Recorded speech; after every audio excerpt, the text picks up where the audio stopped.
As Sonic and Tails descend into the forest, they spot Knuckles leaving a mysterious room that he seems so secretive of. Inside the small room, we see a different kind of giant ring. Jumping in will lead the duo to an altar, with a giant green jewel hovering over 7 gray emeralds. That green jewel is the mighty stone spoken of in legends, the Master Emerald. Another gift from the gods, the Master Emerald can control the Chaos Emeralds as a failsafe in case the worst happens. If this gem fell into evil hands, it would spell doom for eternity. We see now why Knuckles is dead serious about keeping it safe. This would explain how Knuckles could disable Sonic's super form. After defending it for so long, it's possible that the energy of the Master Emerald infused into Knuckles' body and gave him some power to cease anyone from using the Chaos Emeralds for a short time. The Master Emerald summons the Chaos Emeralds collected by Sonic and Tails, and transfers their power into the 7 larger gray emeralds below. As Sonic jumps onto one of them, he and Tails teleport into another special stage. Clearing it will enhance the Chaos Emerald into a Super Emerald, an even more powerful version of the Mystic Gem. While the Master Emerald can negate the emeralds, it can also empower them. Whoever gathers all 7 Super Emeralds will be the strongest in the known universe. From then on, the lead duo aim to upgrade the rest of the emeralds, as they venture to stop Eggman. Mushroom Hill Zone is a forest littered with, as the name implies, giant mushrooms. A nudge at Sonic's portly Italian rival? Who knows, but it would be a clever nod in the final classic era installment. The mushrooms can act as frail platforms, trampolines, and umbrellas used to safely bring you to the ground to avoid spikes. I'm Mary Poppins, y'all!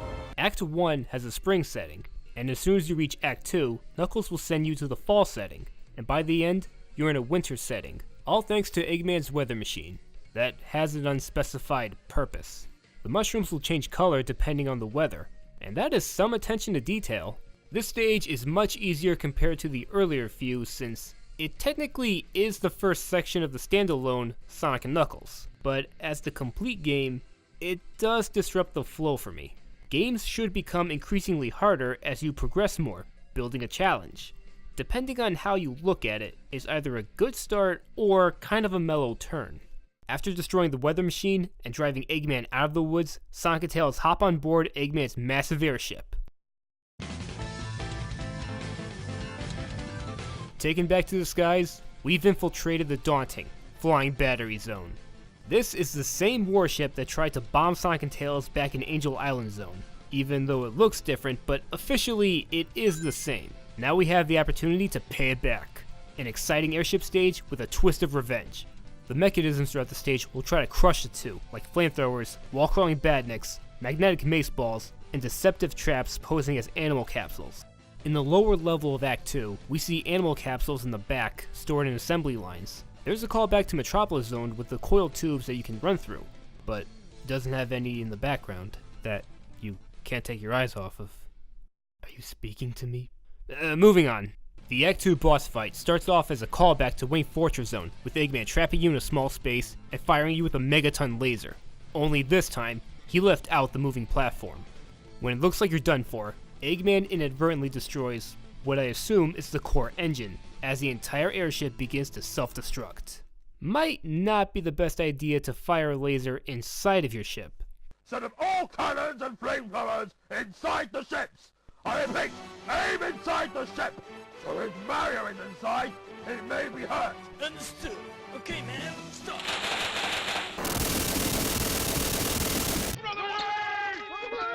The airship begins to close in on you as you escape to the top and deal with Eggman in his hang mobile. If you're gonna end a high-stakes action level, this is how you do it. Flying Battery Zone is an exhilarating stage with a fun factor, up to the sky.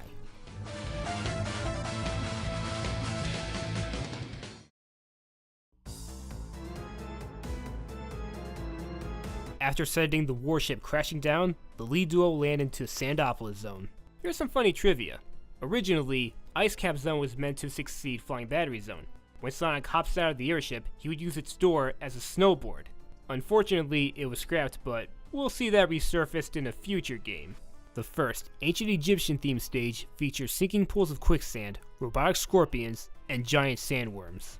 You can use the sand to your advantage by jumping up the downward streams to ascend higher. There are moments where Sonic will scale down a wall via rope like in rock climbing, and I love it when these games implement real-life extreme sports into the gameplay. In the end of Act 1, a pyramid will rise from the sand and its guardian golem will try to squash the heroes. Smashing it is useless, as it will constantly recover itself, meaning that this fight could go on until time runs out. To defeat it, you'll have to lead it to the quicksand where it'll sink to the very bottom. Looking back, this game may have the best set of boss battles. Action-packed, traditional, and unconventional. And given what we've seen so far, the later boss fights are even better. Sandapple Zone is a pretty good stage. In Act 1. Act 2, however,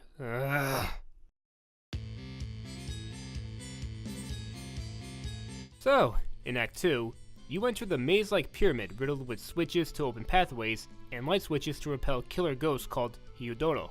The darker the room is, the stronger and more annoying they become. It's easy to get lost here, and I never look forward to coming here. I especially hate the infinite sandslide.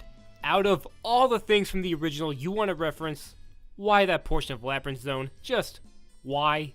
Well, it is interesting by the end when the sand is piling up, urging you to get the hell out of there. And the boss fight's pretty good. Hit the stone shield and then hit Eggman. Yeah, it's alright. Overall, Sandapple Zone is a mixed bag at best, with some originality going for it.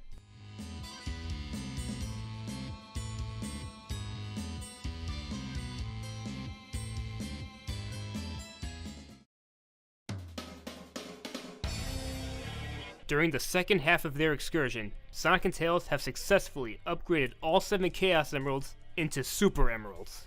The enhanced emeralds can access their maximum power and have fewer limitations. With that, even younger children can now use them. Starting off with the deprived Tails, the yellow fox gets a super form of his own, Super Tails. Remember that the emeralds can make anyone's greatest desire a reality. And what's Tails' greatest desire? To be more like his role model, Sonic. Super Tails is faster, invincible, able to jump higher and fly farther, and, as a special bonus, he summons 4 nearby birds called Flickies to fight alongside him, kind of like Aquaman's telepathic link with aquatic life. Tails shares his new power with the Flickies, giving them golden feathers as they act as his invincible attack squad. When you run out of rings, the Flickies will become blue again and fly off, which could be a nod to the endings of Sonic 2, a game in which Tails made his debut in. I love how this displays Tails' growth as a character. Keep in mind that Tails has endured years of bullying, so he'd understand how the woodland critters feel after suffering under Eggman's tyranny. After being inspired by Sonic to fight back, now he's the one inspiring others to rebel. Yeah, there has been a growth in Tails, starting out as a shy kid, and now taking charge as a badass.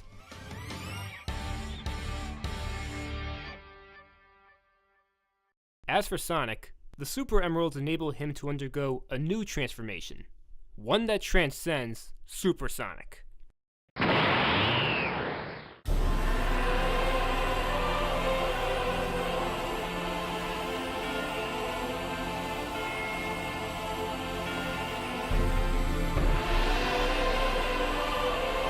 Sonic accesses his ultimate form, Hyper Sonic. Instead of a gold aura, his body glows all 7 colors of the emeralds, while sprinkling invincibility sparks. Maintaining all the pros of Super Sonic, Hyper Sonic is even faster with an afterimage to visually showcase his burst in speed. Now able to breathe underwater, and as an exclusive bonus, he obtains a new ability, the Hyper Flash. A double jump that creates a colossal bolt of lightning that destroys all badniks on the screen. What's fitting about the name is that, while supersonic speed travels as fast as Mach 1, or 767 miles per hour, hypersonic speed travels as fast as Mach 13, or 9,974 miles per hour. So logically, Hyper is the perfect name to surpass Super. Sonic has reached his peak. Now that the emeralds are secure, it's time to take Eggman out of the island.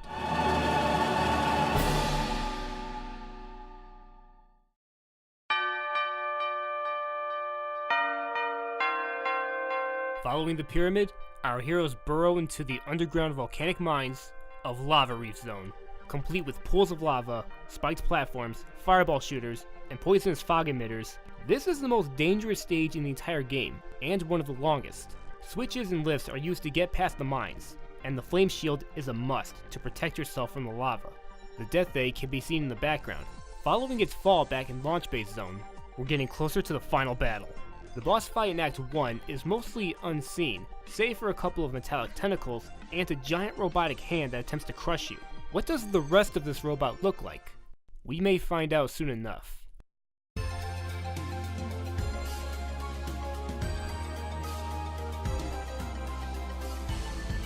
After the battle, Act 2 begins with the lava solidifying, as you step into a totally different layout, blanketed in a stunning blue design and somber tone. Glowing crystals fill the stage, giving it a pleasant look despite the hazards present. The music flawlessly captures that. It has a compelling, calm before the storm feel, with its peaceful but melancholy theme.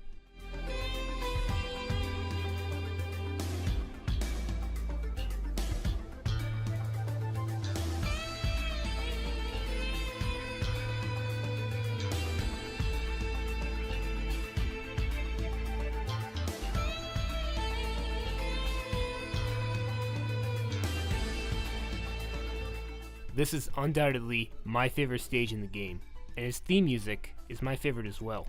This stage is also the last one to feature the giant rings, so take your last chance to get all the Super Emeralds.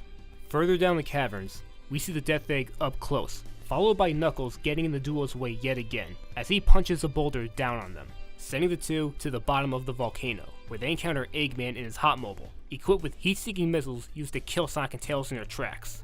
The part where the Death Egg's eyes light up and the stage is covered in a red tint helps give it an unsettling and even hellish vibe. It reminds me of the assassination attempt in the movie Akira. After the chase, the three stop in a lava pool as Eggman's Hotmobile launches bombs against them. The Hotmobile cannot be damaged by Sonic, not even in his hyper form. Only Eggman's own bombs can damage him. Imagine if Eggman built a mech out of the same metal as in Hotmobile.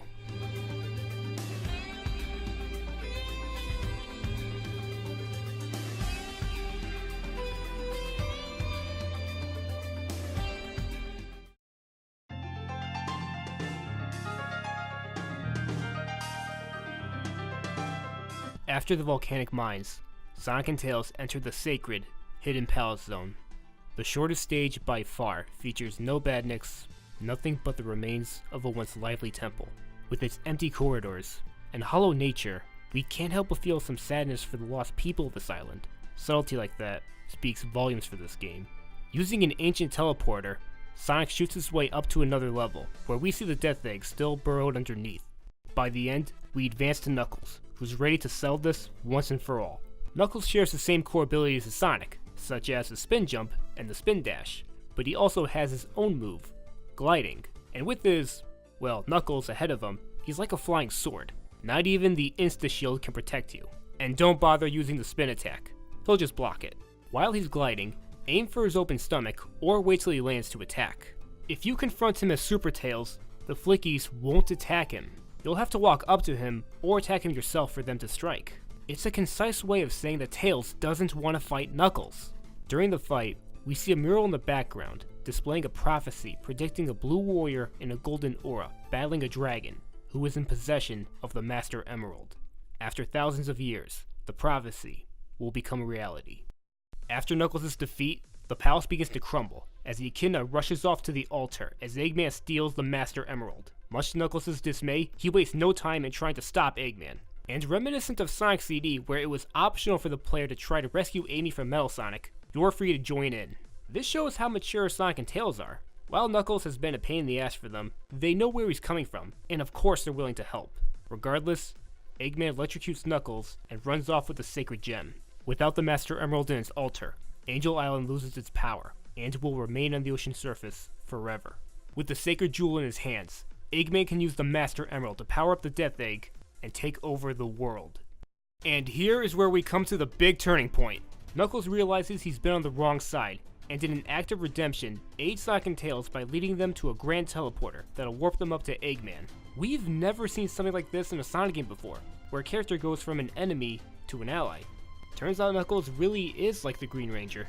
This cutscene has the best moment in the entire game in my opinion. How three-dimensional Knuckles is. How forgiving Sonic and Tails are. Not to mention the plot thickening and the stakes raising even higher. I am so pumped for whatever comes next.